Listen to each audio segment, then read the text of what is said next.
umuulan na pero yung balat mo tagtuyot pa din. Sis, ano na? Keep up naman, ano?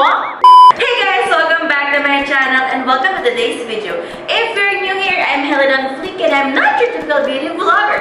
For more videos, please subscribe to my YouTube channel and don't forget to click that notification bell para updating ang latest uploads. And for today's video, nakikita nyo naman, obviously, wala tayo sa bahay natin. Yes, nakaangat-angat at nakaluwag-luwag si Sis.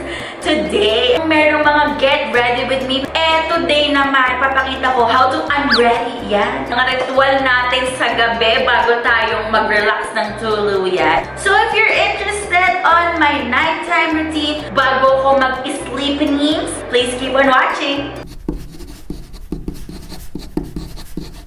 Dahil gusto ko nang i-channel itong mga shallow vibes ko, tatanggalin mo na yung mga accessories ko, ano, para maganda tayo sa ating vlog. Pero, una ko naman talagang ginagawa ay magtanggal ng ating mga hikaw and also contact lens kasi yan, malabo ang mata ni Sis. Pero, para makita ko kayo, hindi ko tatanggalin yung aking contact lens. First part of my nighttime routine is I remove my makeup first. And ang ginagamit kong makeup remover is this collagen wipes from PUREDERM. Sa Watsons lang to guys, isang pack, mga 70 pesos. And I got the collagen.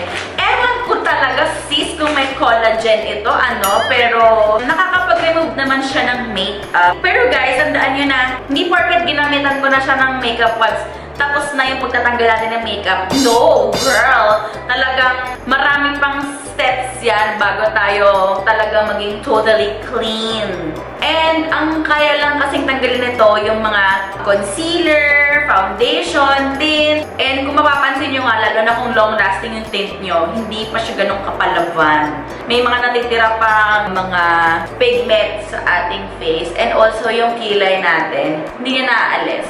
Next naman is wallet ako ng isa pang wipes. I get my CALENDULA Deep Moisture Cleansing Water. Super ganda nito guys kasi as in additional cleansing siya for the face. Again, yung makeup kasi lalo na hindi pa ako full face nito pero ang dami pang natitirang makeup. Ang bango-bango pa niya sa face tapos super relaxing. And tingnan nyo oh. Diba kahit nag-wipes na tayo kanina pero pag gumamit pa tayo nitong cleansing water mas naaalis na yung mga makeup natin. Super laking help talaga nitong CALENDULA spring water. And hindi siya katulad nung ibang mga cleansing water na nakaka-dry ng face. And alam nyo naman, dito sa channel na to, bukod sa oiliness and dryness is next to ugliness. Kaya talaga ng hydration is life! Tanggalin natin yung ating tint. Unti-unti nang nare-reveal ang katotohanan sa pagmumukhang ito. Laging maganda na meron kayo malapit na mirror para mas nakikita nyo kung may natitira pang mga makeup, especially sa nose area, dito sa under eye, kasi akala nyo okay lang, hindi pa talaga. Sorry.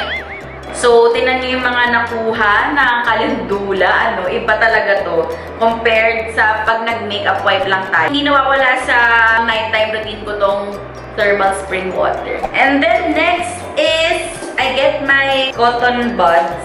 Tapos, gagamitin ko tong BANILA Clean It Zero. This is my favorite when it comes to eye makeup removal. Ang bilis lang niya matanggal. So, ituturo ko na lang din dito yung aking lazy skincare after nitong pagtanggal natin ng makeup. So, nilagay ko na siya sa aking mascara and then gently remove yung mga mascara. O, yan! Kita nyo ah! Pak na pak, diba? Saka hindi siya mahapdi sa eyes. Kasi yung ibang makeup removers, yes! Para talagang, Diyos ko, para kang pinarusahan, gusto ko lang naman matanggal ng makeup. Nakakaloka. O, diba? Kita nyo yung difference, guys. So, pagkatapos natin magtanggal ng makeup, magdi-deep cleansing naman tayo. So, ngayon ko lang din to i-share sa aking channel. For deep cleansing, I use two products. First is my facial wash, which is the Sun Plus Probiotics na facial foam. This is pH balance, so mas gentle siya sa skin. And every time I use this, talaga tight nung feeling ng face ko. And tatanggal talaga niya lahat ng dirt sa aking face. And then, Tapos, bomb yung ating cleansing. I use the 7-drops cleaning brush. And what I like about this, it's super compact. Everywhere na pumunta ako, mag-travel, ganyan. I'm just bringing this with me. And then, meron din siyang isa pang head na brush, which is for exfoliation. Siyempre, kailangan din natin mag-exfoliate every week. Yun yung ginagawa ko para matanggal yung mga dead skin cells. Super soft ng bristles niya, guys. Ayan. So, hindi siya masakit sa face. Kukuha muna ako ng facial foam. Ayan, mga ganito kadami.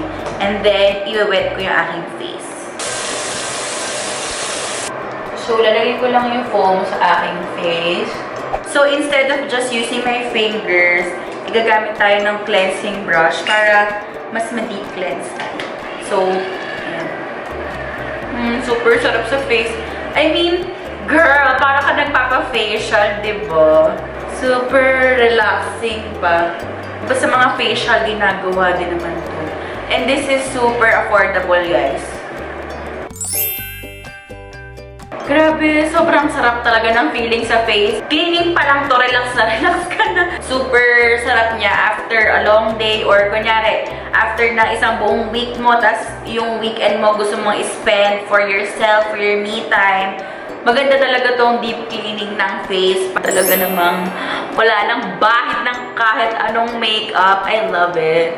Meron akong full skincare routine. I will just link it below. Para naman sa ating lazy skincare, I'm just gonna get my KLAIRS Supple Preparation Facial Toner.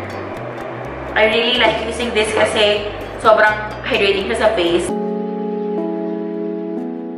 Matagal-tagal ko na siyang ginagamit. Wala naman siyang anything bad na ginawa sa face ko. And then, lastly, is my favorite moisturizer. It's the BORNTREE Gold Milk Steam Cream. Ito pa lang, super solve ka na. Matutulog ka na lang, diba? Fresh na fresh ka. Kinabukasan, glass skin ka. Yes! And this is really my glass skin secret, guys. So, kung hindi niyo pa napapanood yung vlog ko tungkol sa my glass skin skincare routine, ayan, watch niyo na para malaman niyo pa yung ibang products na ginagamit ko. But this is really the glass skin secret, as in after super glowing ng face and super hydrated. So, laki ng tub na to, super affordable na niya kasi pwede mo rin siyang gamitin sa iba't ibang parts ng body mo like the siko, the ankles, yung mga places na dry, diba? Tagtuyot, diba sis? Tag-ulan na pero yung balat mo tagtuyot pa din. Sis, ano na? Keep naman, ano? Siyempre, ang ating neck area. Huwag kakalimutan. Kasi mamaya, balat tayo dito. Dito, kulubot na tayo, sis. Kaya kailangan. Pati yung neck area natin. O, diba? So, ito na siya, guys. This is it for today's video. I hope you guys enjoyed my nighttime routine. And all the products that I use in this video is in the description box below. So, sana matry nyo rin sila kasi I really like them. And I hope it works for you too. If you like this video, don't forget to give it a big thumbs up. And don't forget to subscribe to my channel for more videos like this. Follow me on Instagram at HelenOnFleek, on Facebook and Twitter at HelenOnFleek. Thank you guys so much for watching and I'll see you guys on my next video. Bye! Bye!